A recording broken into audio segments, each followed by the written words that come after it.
Merci de votre fidélité au programme de Radio Djina, émission spéciale sur justement la crise sanitaire qui prévaut dans le monde entier. La lutte continue au Togo avec justement les autorités qui mettent tout en œuvre pour éradiquer le mal ou pour endiguer justement la progression de la COVID-19 au Togo. Pour ce nouveau numéro de ces émissions spéciales lutte contre la COVID-19. Nous sommes avec Dr Priska Talboussouma, elle est médecin chef Golf 4, c'est bien sûr au niveau d'Amotivé. Nous sommes bien sûr ensemble pour 40 minutes d'émission. Je suis Latif Yorouma. Abraham est de l'autre côté de la mise en onde.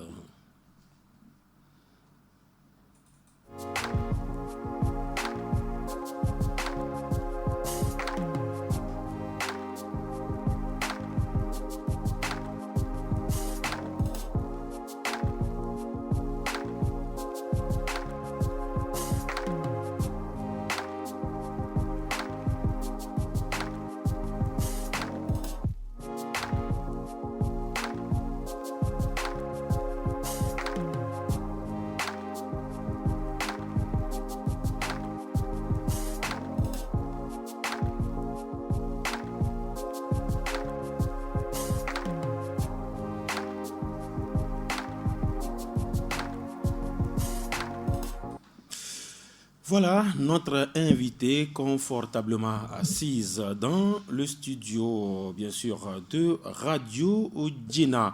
Alors, docteur Priska Talboussouma, bonjour. Bonjour. Merci d'avoir accepté notre invitation. Je vous en prie. Nous sommes toujours ensemble pour la lutte contre la COVID-19. Quel état des lieux peut-on faire déjà de la situation de la pandémie au Togo après cette période de fête, puisque nous sommes toujours en janvier, madame? Merci, mais tout d'abord, permettez-moi de présenter les vœux aux auditeurs. C'est la première fois depuis que l'année a commencé que nous revenons sur Radio Djina. Donc, ce que je peux vous souhaiter, c'est surtout la santé. Et Covid out, comme on le dit, que Covid puisse nous laisser travailler et vivre en paix. Et puis la longévité, les gens ne tombent plus malades avant de décéder maintenant. Donc, le reste suivra par la grâce de Dieu.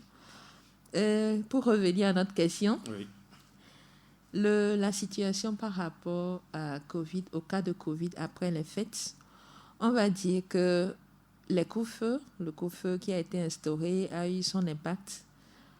On s'attendait à ce qu'il y ait des cas, quand même des cas, mais ce qu'on a actuellement, c'est gérable et c'est ce qu'on voulait. Il y a eu, ces dernières semaines, un nombre élevé de cas, mais c'est gérable. On est en train de gérer ça tout doucement. On n'a pas eu cette explosion de cas positifs qu'on craignait. Donc, disons que c'est une petite victoire dans cette guerre que nous menons contre la COVID-19.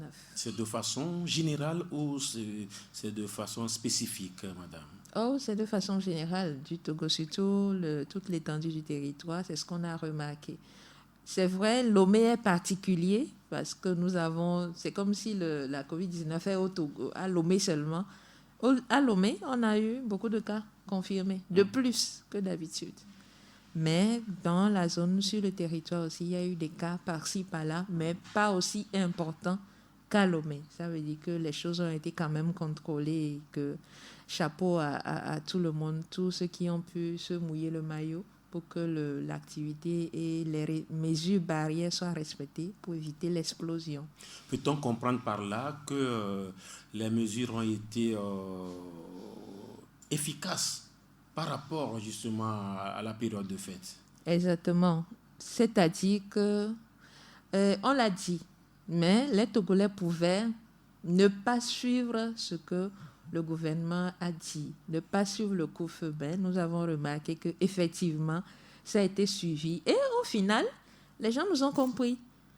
Les gens nous ont compris. Les mesures ont été efficaces parce que nous n'avons pas eu beaucoup de cas. Je vous assure qu'en début décembre, c'était un casse-tête parce qu'on se demandait, mais Et après les fêtes de fin d'année, qu'en serait-il? Est-ce qu'au niveau des hôpitaux, on pourra contenir? Est-ce qu'au niveau des centres de santé où nous faisons les prélèvements, on pourra gérer s'il y a beaucoup de cas suspects? Mais actuellement, nous sommes tranquilles, les cas suspects sont gérés, il n'y en a pas beaucoup, il y en a. Ça s'est élevé, mais c'est bon. Les mesures ont été quand même efficaces et les gens ont suivi.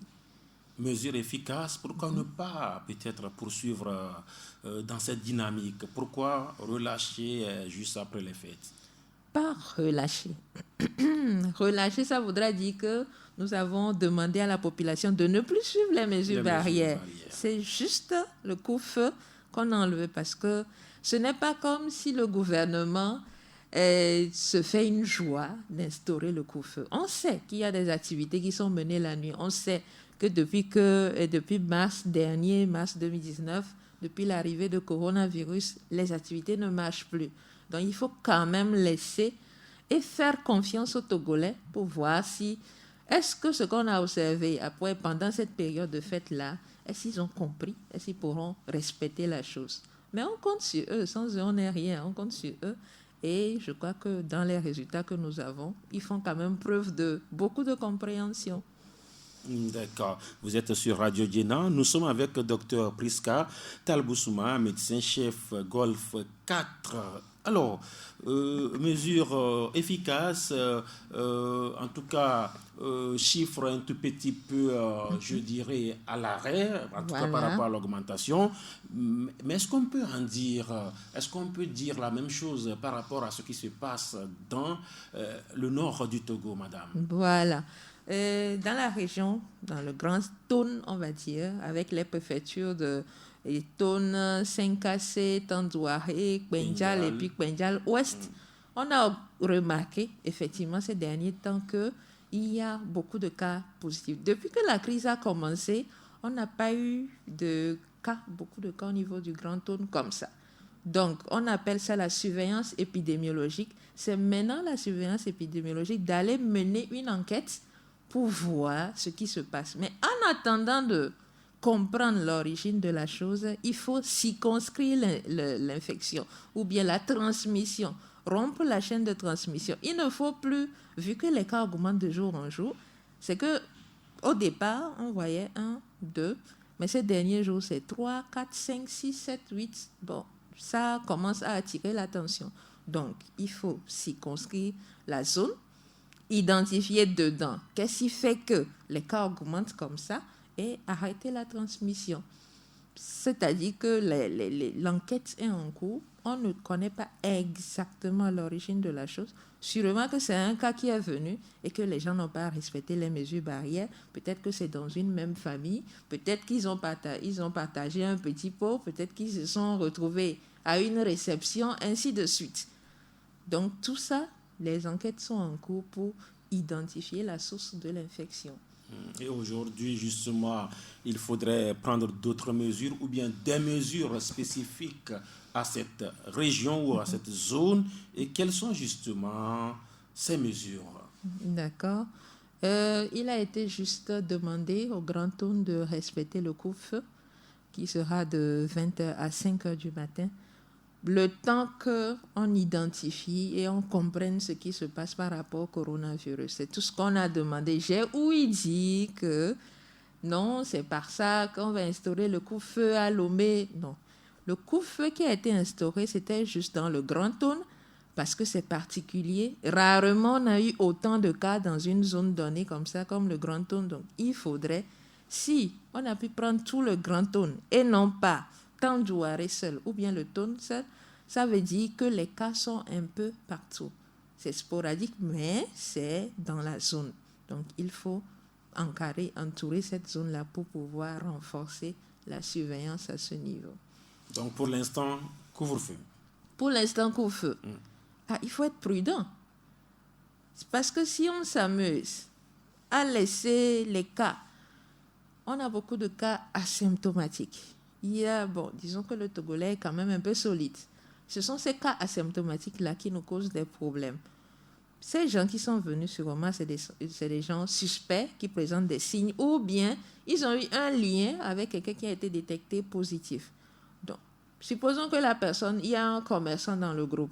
Le commerçant va continuer à aller au marché et il va aller en dehors du Grand Town. Il dit qu'il va à Lomé. Bon, il prend le bus ou bien il prend Zemidjan pour aller prendre le taxi. Il prend le taxi peut-être avec 15 places.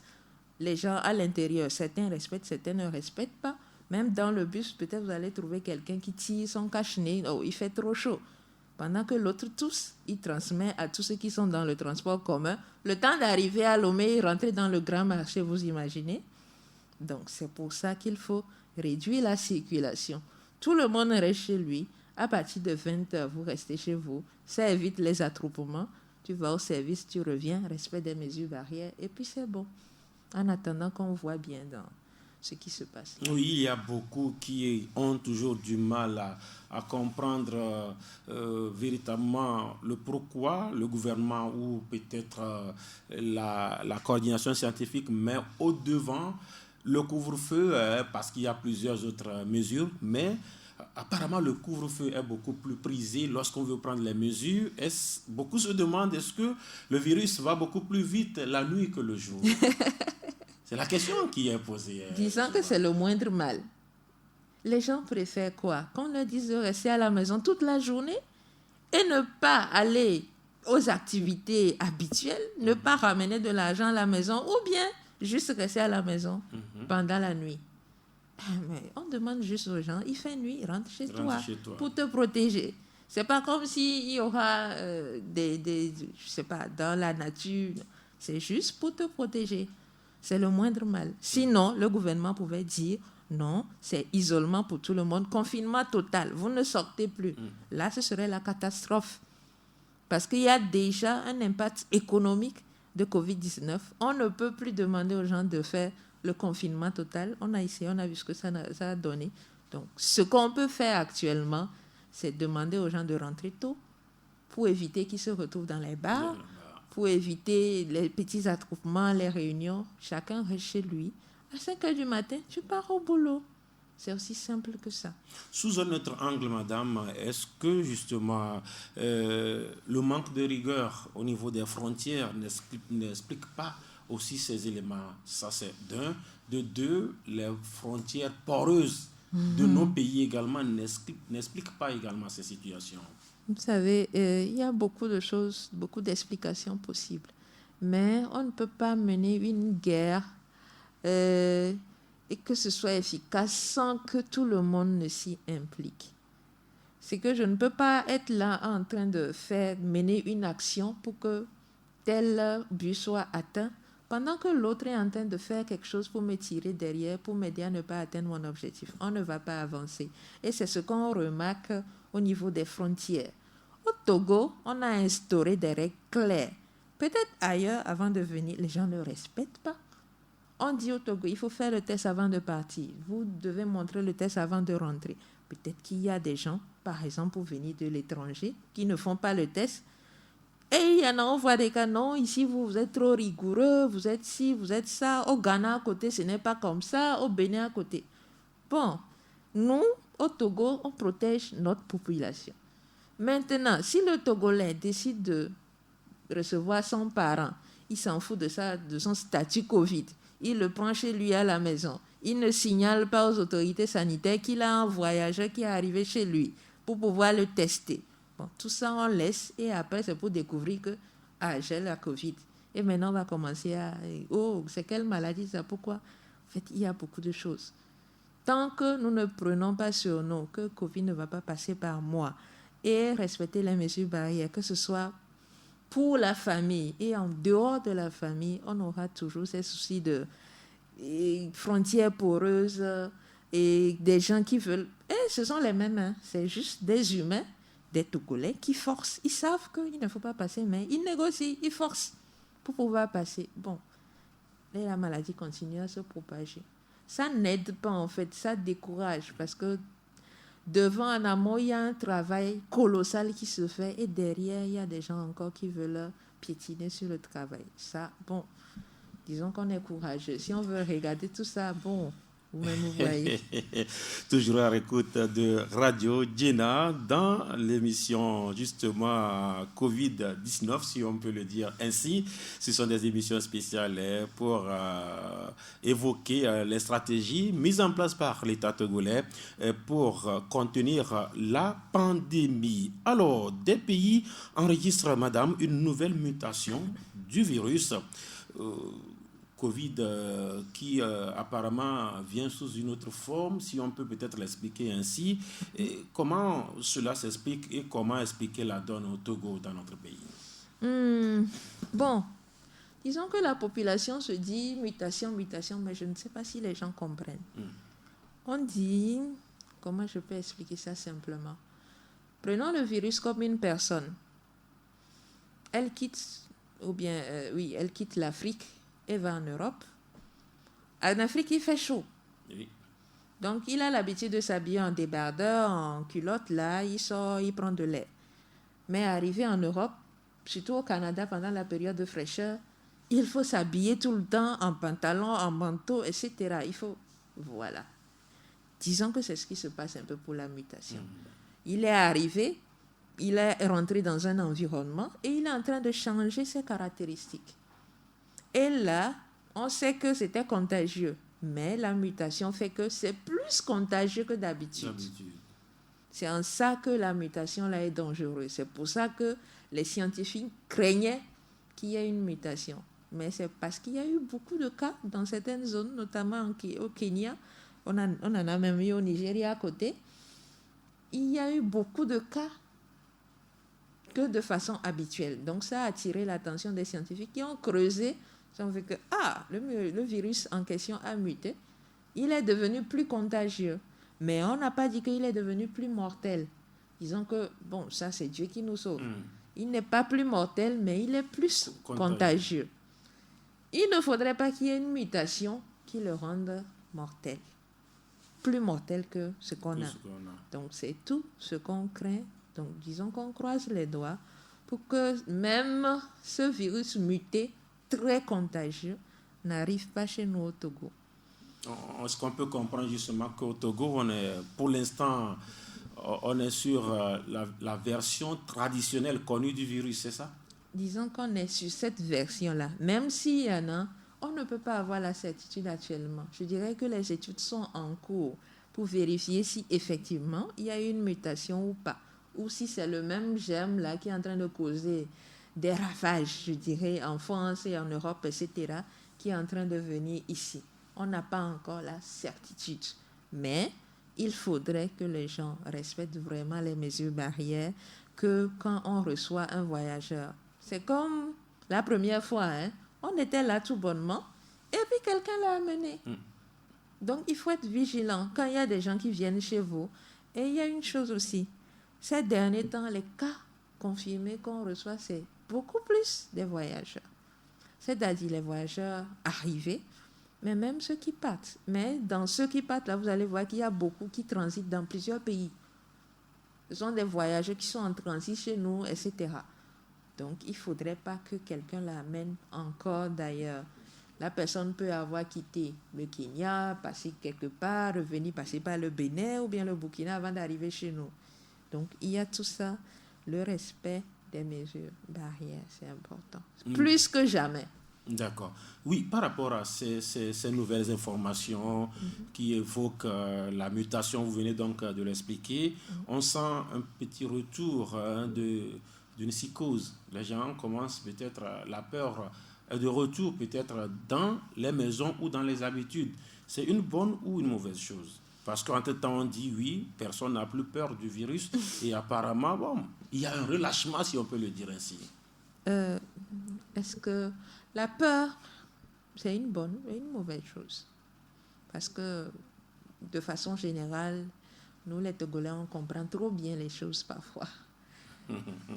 Il y a la peur qui est là. C'est bien dans le sens où ça me fait paniquer et je deviens même, disons, maniaque. Plus appliqué par rapport au respect des mesures barrières que j'impose, moi, chef de famille, à ma famille et à tous ceux qui viennent à la maison. Ça, c'est bon.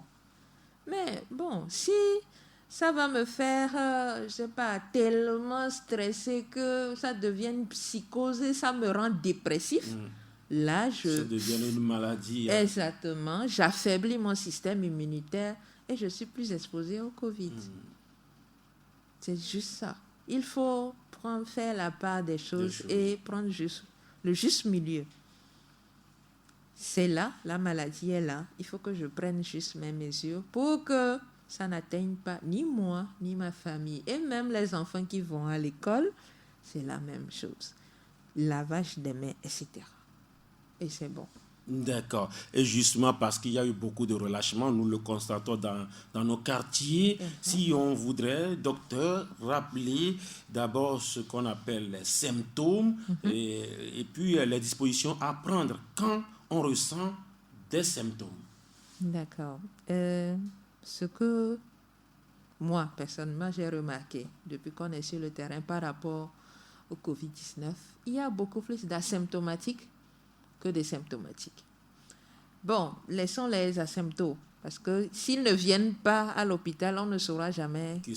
Voilà, et on ne pourra pas leur faire le test. J'espère qu'on aura assez de moyens pour commencer à faire le dépistage à de grandes masses pour pouvoir détecter. Là, vous serez choqués, vous saurez que le virus circule.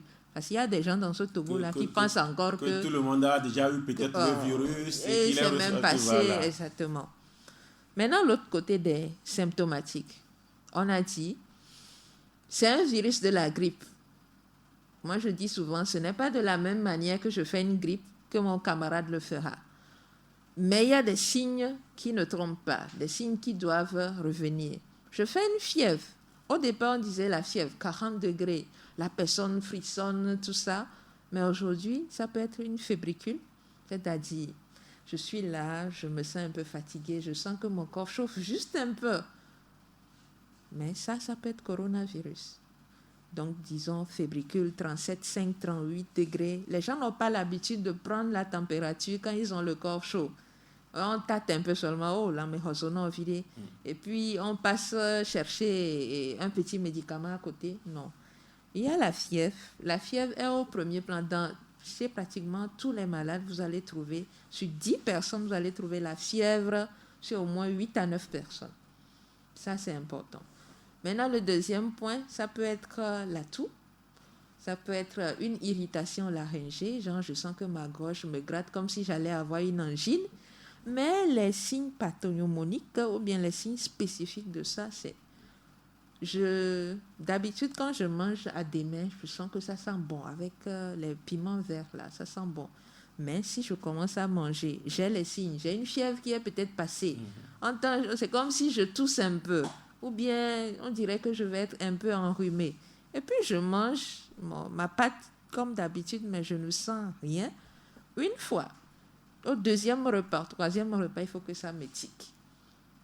Perte du goût. Je mange, mais je ne sens rien. C'est comme si je mangeais pour manger. Perte de l'odorat. Je perds le goût, je perds l'odorat. Si vous avez ces deux-là, il faut courir. Si vous avez même un d'entre eux, il faut courir. Et il y a la fatigue. Une fatigue anormale.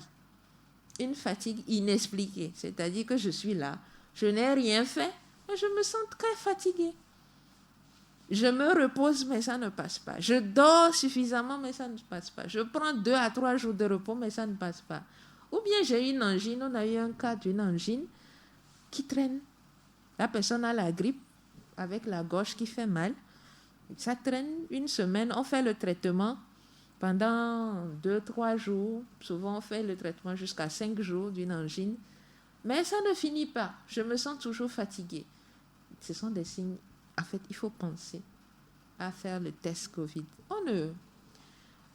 Quand nous venons à l'hôpital, ou bien nous allons dans un centre de santé et on nous propose le test de dépistage, ce n'est pas pour stigmatiser la personne. Ce n'est pas pour lui dire non, toi là, tel que je te vois, il faut avoir. Mieux on teste tôt, mieux c'est pour la personne. Parce que plus le virus est là, ça dépend aussi du système immunitaire. Si ton système immunitaire est faible, le temps que nous ne découvrons que c'est coronavirus, le virus a déjà fait des dégâts dans les poumons. Parce que là où on n'a pas encore des informations sûres. La pandémie n'est pas finie. Pour prouver qu'il y aura des séquelles quand tu fais le virus et tu n'arrives pas tôt à l'hôpital, il y aura peut-être des séquelles qui peuvent te causer des ennuis après. Donc, plus vite vous allez à l'hôpital, mieux c'est. Tout, la gorge qui gratte, je vais parler simplement, j'ai les maux de tête, ou bien j'ai les yeux qui picotent, ça fait partie de la grippe. J'ai la gorge qui gratte là, si je veux crasser comme s'il y a quelque chose. Ou bien j'ai la gorge qui fait mal, comme si j'allais avoir une angine. J'ai la toux, j'ai une fièvre. Je perds le goût, je perds l'odorat et j'ai une fatigue qui ne dit pas son nom. Là, je sais que il ne faut pas, ne vous attendez pas à avoir tous ces signes en même temps. Juste 1 à 2 de ces signes-là, ça suffit pour aller faire le test.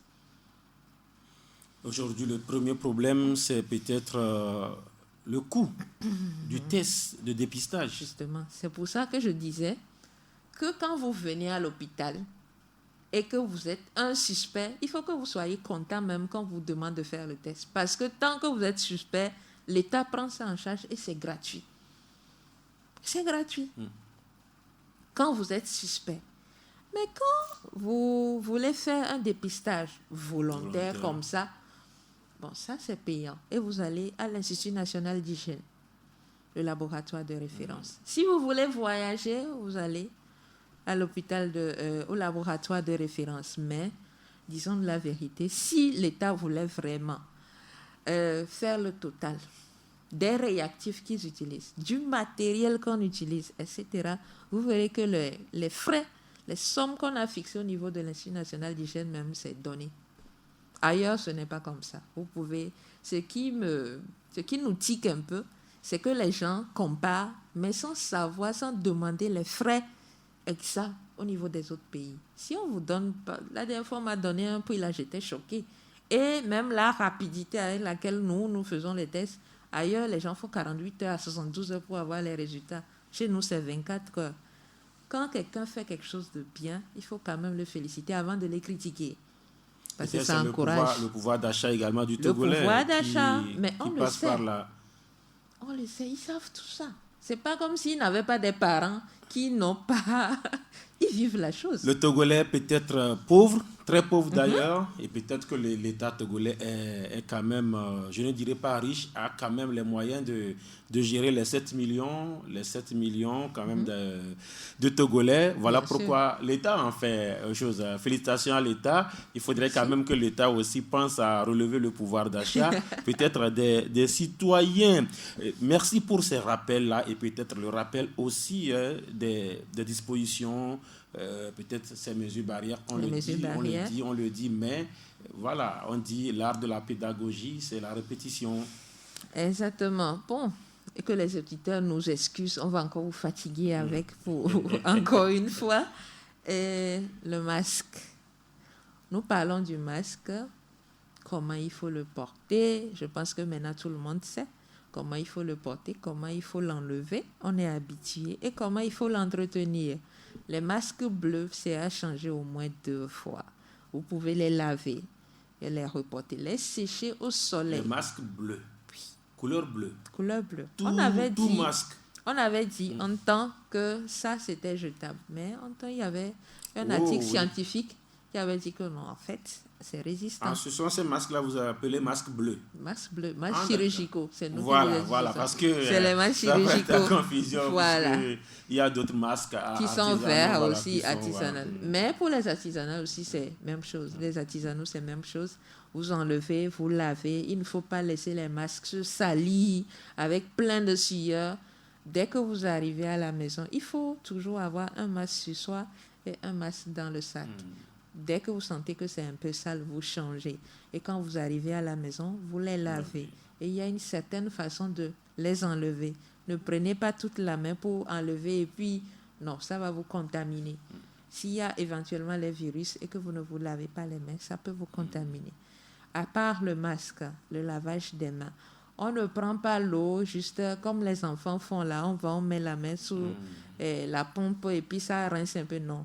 Au savon, au moins pendant 5 secondes. Bien frotter les mains avec du savon. C'est important. le gel, l'utilisation du gel hydroalcoolique ne remplace pas le lavage des mains. C'est les deux qui vont ensemble. Quand je n'ai pas de l'eau à côté pour me laver les mains, j'utilise un gel en attendant de trouver quelque part où me laver les mains.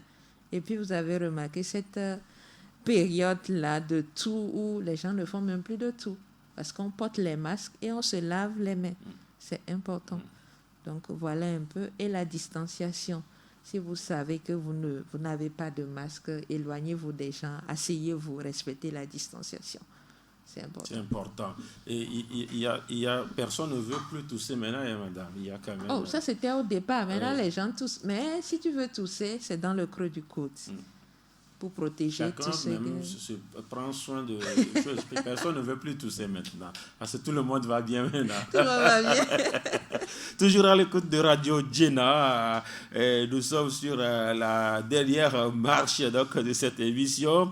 Madame, on parle du vaccin. Je rappelle que nous sommes avec Dr Priska Talboussouma, elle est médecin-chef Golf 4, c'est au niveau d'Amotivé. Exactement. C'est votre base, Amotivé. Ouais. C'est l'un des quartiers populaires du très populaire. Ah oui. La base de Lomé, on va dire. La base de Lomé, on va dire. Oui. On parle de vaccin. C'est quoi le vaccin? On sait, oui, vaccin antipaludique, vaccin... Alors, nous parlons de Covid, vaccin. Est-ce qu'on peut commencer par faire la fête? Faire la fête, non, pas faire la fête. C'est vrai que ça protège, mais ça ne veut pas dire que il faut se reposer sur ses lauriers. Ça ne veut pas dire que quand le vaccin va arriver, il ne faudra plus respecter les gestes barrières. Sinon, ailleurs, il n'aurait pas instauré le couvre-feu en plus de la vaccination. C'est les deux qui vont ensemble. Ce n'est pas parce que je suis vaccinée que je ne dois plus respecter les mesures barrières. Le vaccin, c'est bien.